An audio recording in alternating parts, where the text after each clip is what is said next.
Bismillahirrahmanirrahim. Assalamualaikum warahmatullahi wabarakatuh. Halo anak-anak, apa kabar kalian semua? Semoga kalian dalam keadaan sehat walafiat.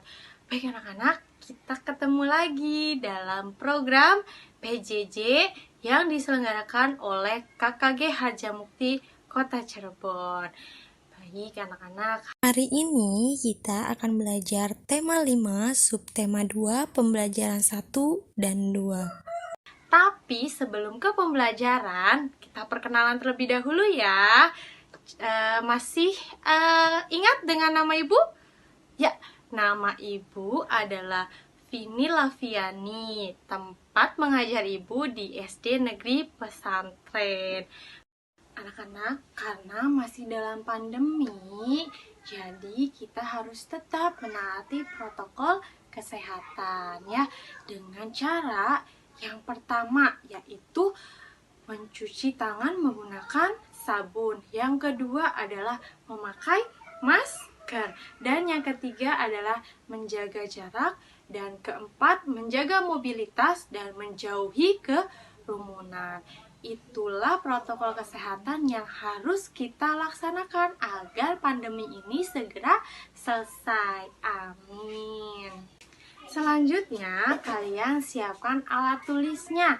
Yang pertama, siapkan buku tulis, pensil atau pulpennya, dan posisi duduk yang nyaman. Pastikan posisi duduk kamu itu nyaman ya, agar belajarnya menjadi konsentrasi. Sudah siap semuanya? Baik, sudah siap semuanya? Tapi sebelum belajar, alangkah baiknya kita berdoa terlebih dahulu ya anak-anak. Kita baca doa bersama-sama ya. Doa sebelum belajar. Bismillahirrahmanirrahim. Raditu billahi rabba wa bil islami dina wa bi muhammadin nabiyya wa rasula. Rabbi sidni ilma warzuqni fahma. Baik anak-anak, menyiapkan alat tulis sudah semuanya, posisi duduk yang nyaman juga sudah, berdoa juga sudah.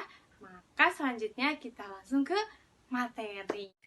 Materi pembelajaran kita hari ini adalah Indonesia, IPA, dan SPDP. Selanjutnya, tujuan pembelajaran kita adalah siswa mampu menjelaskan rantai makanan yang terdapat dalam suatu ekosistem secara baik dan benar, mampu membuat teks non-fiksi, dan mencari informasi tambahan mengenai tarian daerah. Baik anak-anak, hewan langka di Indonesia. Coba kalian perhatikan gambar yang ada di layar kalian. Ada 4 hewan. Perhatikan, ada harimau, ada badak, ada komodo, dan burung cendrawasih. Kenapa ya? Kok mereka itu menjadi hewan yang langka? Ada yang tahu penyebabnya apa? Nah, anak-anak, ternyata salah satu penyebab kenapa hewan tersebut menjadi langka adalah berkurangnya ketersediaan makanan bagi mereka. Berkurangnya ketersediaan makanan itu akan mengganggu rantai makanan yang ada pada ekosistem tersebut. Dan apabila berlangsung secara lama, maka populasi salah satu hewan dalam makanan tersebut itu akan berkurang. Itu adalah salah satu penyebab mengapa hewan tersebut menjadi langka. Ngomong-ngomong masalah rantai makanan, apa ya anak-anak rantai makanan itu? Ada yang tahu rantai makanan? Iya, pinter. Rantai makanan adalah perjalanan memakan dan dimakan dengan urutan tertentu antara makhluk hidup. Itu pengertian dari rantai makanan. Nah, kalian sudah tahu ya pengertian dari rantai makanan. Perhatikan, ada gambar padi, tikus, ular, elang, dan jamur. Apa ya kira-kira itu? Nah, gambar tersebut adalah gambaran dari rantai makanan. Nah, tadi kan ada gambarnya ya anak-anak. Di dalam suatu rantai makanan itu terdapat makhluk hidup yang mempunyai perannya masing-masing. Tadi ada padi, ada tikus, ada apa? Ada ular, ada burung elang dan jamur. Mereka itu punya perannya masing-masing. Tadi padi. Padi kira-kira jadi apa ya? Tikus jadi apa ya? Ular jadi apa? Nah, ada 3 peran, yaitu sebagai produsen, sebagai konsumen, dan sebagai pengurai. Apa ya pengertian dari 3 peran tersebut? Yang pertama, produsen adalah organisme yang membuat makanannya sendiri. Yang kedua, konsumen adalah makhluk hidup yang memakan tumbuhan dan hewan lain. Yang ketiga, pengurai. Pengurai adalah organisme yang memakan organisme mati. Itu pengertian dari produsen, konsumen, dan pengurai. Nah, anak-anak, kira-kira padi itu masuknya ke dalam apa ya? Tikus, ular, dan elang. Coba kita uraikan. Si padi, kira-kira dia itu berperan sebagai produsen. Yang kedua, tikus. Tikus itu memakan padi. Nah, berarti tikus itu adalah konsumen 1. Dan tikusnya dimakan oleh ular. Jadi si ular itu sebagai konsumen 2. Lalu elangnya memakan ular. Jadi si elang itu adalah konsumen 3. Lalu setelah elang itu mati dan membusuk, maka dia akan terurai dan pupuknya itu bisa menjadikan tanahnya menjadi subur.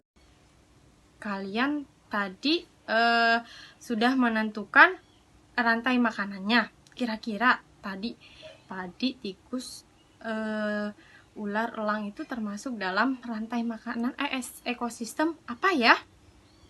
Kita bahas ya. Contoh rantai makanan berdasarkan ekosistemnya.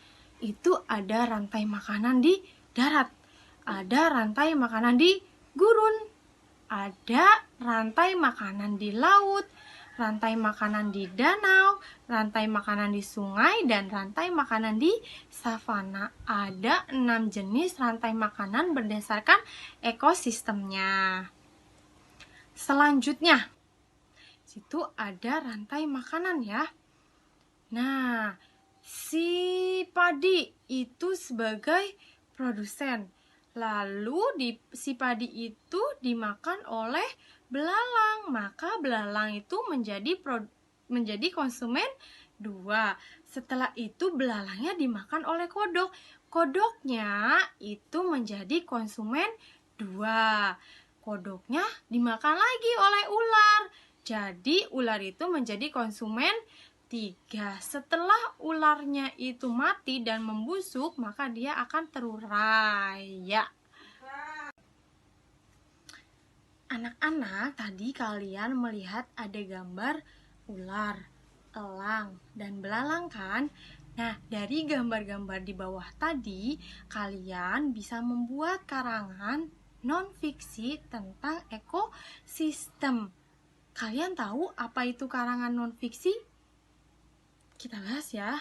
Apa itu karangan non-fiksi?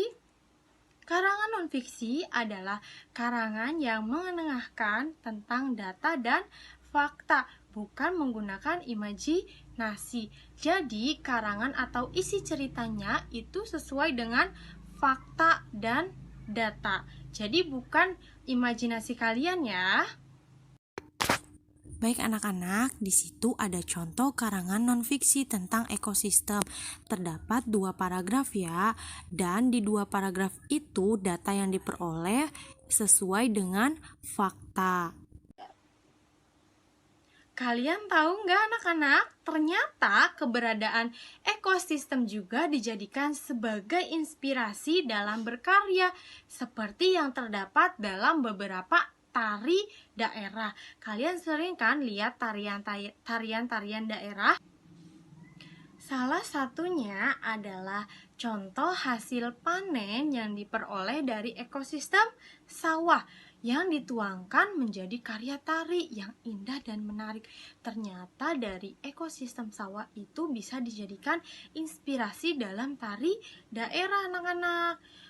Nah, perhatikan ada gambar ya, tari dari daerah mana ya kira-kira ini? Tari ini menceritakan tentang kehidupan masyarakat Lamongan yang sebagian besar adalah masyarakatnya seorang petani. Tari ini menggambarkan proses para petani yang sedang bekerja mulai dari menanam, merawat, hingga memanen. Kira-kira apa sih yang disebut dengan properti? Ada yang tahu apa yang dimaksud dengan properti?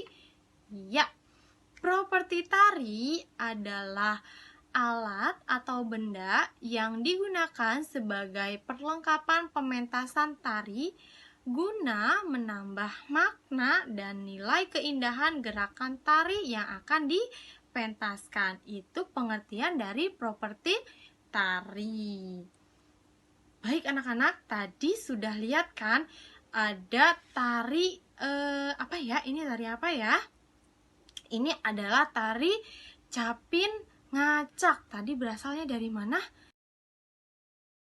Dari Lamongan, Jawa Timur. Properti yang digunakan dalam tarian capin ngacak ini kira-kira apa? Iya, pintar. Topi capin. Topi yang berasal dari bambu ya anak-anak ya, yang dibuat dari bambu. Selanjutnya perhatikan, ada tari apa ya ini? Ini adalah tari Pakarena. Tari ini berasal dari Goa, Sulawesi Selatan. Properti yang digunakannya apa? Iya, properti yang digunakannya adalah kipas ya. Selanjutnya tari apa ya? Ini adalah tari lilin. Tari lilin itu berasal dari Sumatera Barat. Properti yang digunakannya adalah piring dan lilin. Ya, pinter. Baik anak-anak, itu adalah materi pembelajaran kita hari ini.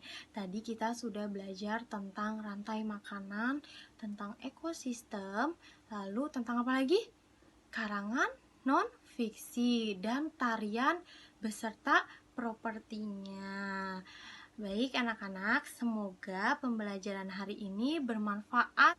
Sekian materi yang dapat Ibu sampaikan. Wabillahi taufiq wal hidayah. Wassalamualaikum warahmatullahi wabarakatuh. Dadah.